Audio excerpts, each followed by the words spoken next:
सलमान अजहरी,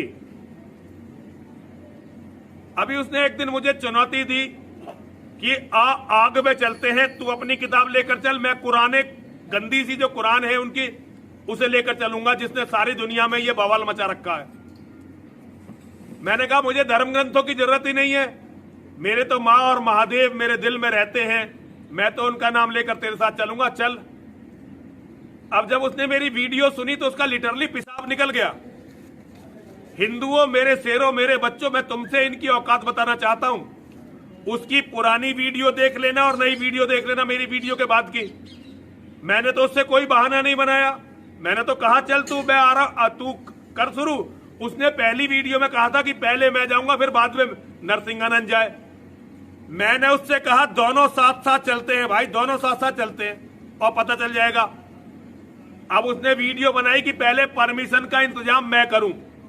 अबे जाहिल, अबे गवार, अबे गधे, अबे मूर्ख, अबे हम मुसलमान थोड़े ही हैं, ये अभी लोकतांत्रिक देश है, अभी इसमें इस्लाम का शासन आया नहीं है, अभी शरीयत लागू नहीं हुई है। जब तक शरीयत लागू नहीं होती, ये दरिंदों वाली, ये भेड़ियों वाली, ये लकड़बग्गों वाली जो हरकतें हैं ना, ये कानूनी नहीं मानी जाती। यहां ऐसा कोई कानून नहीं है कि सरकार जो है ये इजाजत दे दे कि तू और मैं आग में कूद जाए।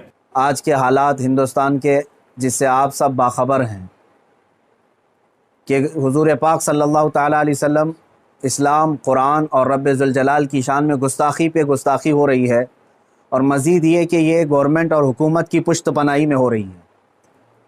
अगर ऐसा नहीं होता तो ये चंद खबीस खुले सांड की तरह 1.5 महीने से नहीं चीख रहे होते। अभी अभी जिस मलून नरसिंहानंद की गुस्ताखियाँ और मुगल्लज़ात और गालियाँ सुन करके हमारे दिल छलनी छलनी हो चुके थे। अब पानी सर से ऊपर हो चुका है मुसलमान। हालात इस कदर नाजुक हैं, मुझे ये समझ में नहीं आता अब तक कि हुकूमत इनको अरेस्ट क्यों नहीं करती। इनकी क्या मजबूरी है इनके साथ, या इनके खुद के ये पाले हुए कुत्ते हैं?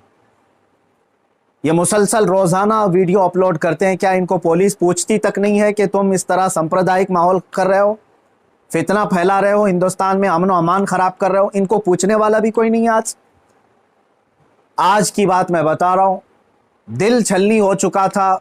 मुझे मालूम है कि इनको अब पुलिस अरेस्ट भी नहीं करती और हमारे एहतजाजात और हमारे प्रोटेस्ट से भी कुछ नहीं होता, तो इस फ़कीर कादरी ने उसको मुबाहले का चैलेंज दिया था कि अगर तू अपने बात में सच्चा है तो आ जा, सामने आ जा और देख लिया जाए, पूरी दुनिया भी देख लेगी कि एक मर्तबा हम सामने बैठ करके मुबाहला कर लें। मुबाहला जानते हैं, अभी जो सबको पता हो चुका है, उनकी ज़ुबान में अग्नि परीक्षा। मेरे इस चैलेंज को उसने स्वीकार किया था, एक्सेप्ट किया था, लेकिन ये भी मैं बता दूं कि क्यों एक्सेप्ट किया उसने। वो बिल में बैठा हुआ चूहा, उसे मालूम था कि गवर्नमेंट इस तरह करने की इजाज़त देती नहीं, इसलिए वो अपने कौम में हीरो बनने के लिए इस तरह की चैलेंज को एक्सेप्ट तो कर लिया।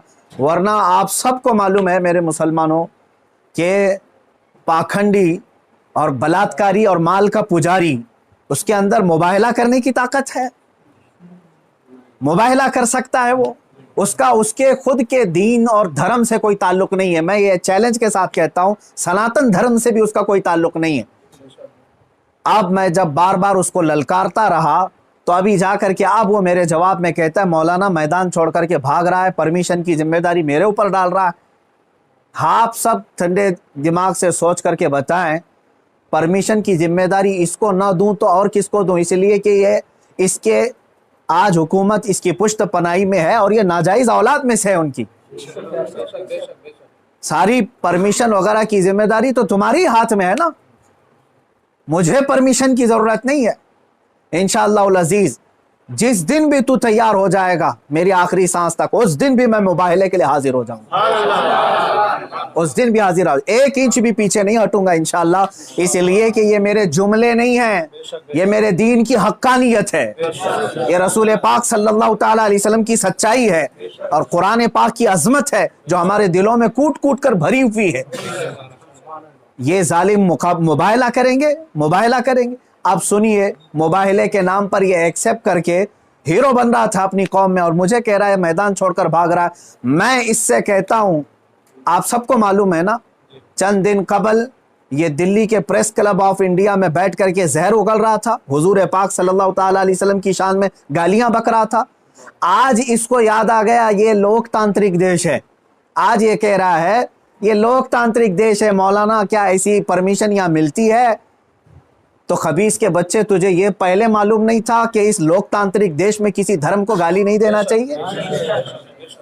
मलून नाजायज औलाद, तुझे ये नहीं मालूम कि लोकतांत्रिक देश में किसी धर्म को गाली नहीं दी जाती? जब तू देश के सारे संविधान का उल्लंघन करके जहर उगल सकता है, प्रेस क्लब ऑफ इंडिया में तुझे परमिशन दी जा सकती है, तो इस मुबाहिले की परमिशन क्यों नहीं मिलती? ठीक है, तुझे मैदान में नहीं मिलती, प्रेस क्लब ऑफ इंडिया तेरे बाप का है ना, जहां बैठ करके तूने गालियां बकी थी। मैं आज फिर से कहता हूं मुसलमानों, जरा बराबर भी अपने दिल में हल्कापन महसूस नहीं करना। मैंने ये अपने घर की बात नहीं कही थी, 1400 साल से इस धरती पर जमे हुए इस्लाम की बात कही है, और इससे बड़े और इससे सड़े भी आए, इस्लाम का कुछ नहीं बिगाड़ सकते। मेरे आका सल्लल्लाहु ताला अलैहि वसल्लम की जात पर अगर थूकता है तो ये सूरज पर थूकने के मानिंद है। इसका मुंह अभी चंद दिन बाद देखना इतना काला हो जाएगा कि इसके खुद चेले इससे नफरत करेंगे। हाँ, मेरा अकीदा मेरे रसूल पाक के लिए ये है, या रसूल अल्लाह तू घटाए से किसी के ना घटा है ना घटे। या रसूल अल्लाह, या रसूल अल्लाह तू घटाए से किसी के ना घटा है ना घटेगा। जब बढ़ाए तुझे अल्लाह ताला तेरा, मिट गए मिटते हैं मिट जाएंगे आदा तेरे, ना मिटा है ना मिटेगा कभी चर्चा तेरा। मेरे आका सल्लल्लाहु ताला अलैहि वसल्लम का चर्चा कभी नहीं मिटेगा। हाँ, अब सुनो मेरे अजीजों, इस खबीस मलून ने चैलेंज को एक्सेप्ट करके अपनी कौम में हीरो बनने की कोशिश की थी। मैं फिर से कहता हूं, जिंदगी गुजर जाएगी, इसका पेशाब निकल जाएगा, मुबाहिले के लिए नहीं आ सकता। मुबाहिला बहुत दूर की बात है, मुबाहिला बहुत दूर की बात है। मैं गवर्नमेंट से भी कहता हूं, प्रशासन से भी कहता हूं, यह बार बार भौंक रहा है और कह रहा है कि मुझे इस्लाम की सच्चाई बताना है, मुझे कुरान की सच्चाई बताना है। इसको एक बार बताने का मौका दे दिया जाए, इसको एक बार मौका दे दो हमारे सामने कि ये इस्लाम की सच्चाई बता दे। आज इस खबीस के चेलों से भी मैं कहता हूं, तुम अपने गुरु को मना करके ले आ जाओ हमारे सामने। ये बार बार कह रहा है ना कि मुझे कुरान की सच्चाई बताना है, कुरान की। मैं कहता हूं मुबाहिला बहुत दूर की बात है, वो सिर्फ हमारे सामने बैठने की हिम्मत कर ले। जिस दिन वो सामने बैठे और इस्लाम की सच्चाई बताने की बात करता है, कसम रब्बे जुल जलाल की, कसम रब्बे जुल जलाल की, जितनी बातें उसने मेरे नबी की शान में कही हैं, एक बात वो साबित कर दे, उसी दिन मैं अपनी गर्दन दे करके आ जाऊंगा इंशाअल्लाह। मैं वहीं पर अपनी गर्दन दे करके आ जाऊंगा। ये सारे उसके चेलों से भी कहता हूं, तुम जुमलेबाजी कर रहे हो। और इस चैलेंज के बाद अब सोशल मीडिया में बरसात के मेंढक की तरह बहुत सारे आ गए, मौलाना का चैलेंज हमको भी एक्सेप्ट है, हमको भी एक्सेप्ट है। तुम क्या समझ रहे हो, गुडी गुडे का खेल खेलने जा रहे हैं? ये कोई खेल खेलने जा रहे हैं? तारीख पढ़ लेना, पता चलेगा तुम्हें मुबाहिला कहते किसे हैं। अजीजान गिरामी वकार, आज दिल जल रहा है इसलिए मैं अर्ज कर रहा हूं, ये मुकाबले में नहीं आएंगे। फिर भी मैं कहता हूं, ये 17 रमजानुल मुबारक 30 अप्रैल आने तक ये जितने चेले भौंक रहे हैं, इसमें एक रामपाल का एक शिष्य है, कोई शागिर्द आया है, वो कहता है मोहम्मद आखिरी नबी भी नहीं है सल्लल्लाहु अलैहि वसल्लम। माअज़ल्लाह। ऐ मुसलमानों, इसने खत्मे नबुव्वत पर भी डाका डाला। वो कहता है रामपाल आखिरी नबी थे, मैं साबित करता हूं और चुनौती को स्वीकार करता हूं। ये सारे पाखंडी एक साथ आ जाएं, एक साथ आ जाएं। और गवर्नमेंट से फिर मैं कहता हूं, अब ये बात बहुत बढ़ चुकी है, मीडिया वाले भी मजाक ना समझें, इनको साबित करने का मौका दें और हम हानि के लिए तैयार हैं। मैं एक नहीं, हिंदुस्तान की 11 बड़ी खानकाएं मेरे साथ खड़ी हैं और तकरीबन 100 उलमाए अहले सुन्नत और मुफ्तियान इज़ाम अभी इसी वक्त दिल्ली आने के लिए तैयार।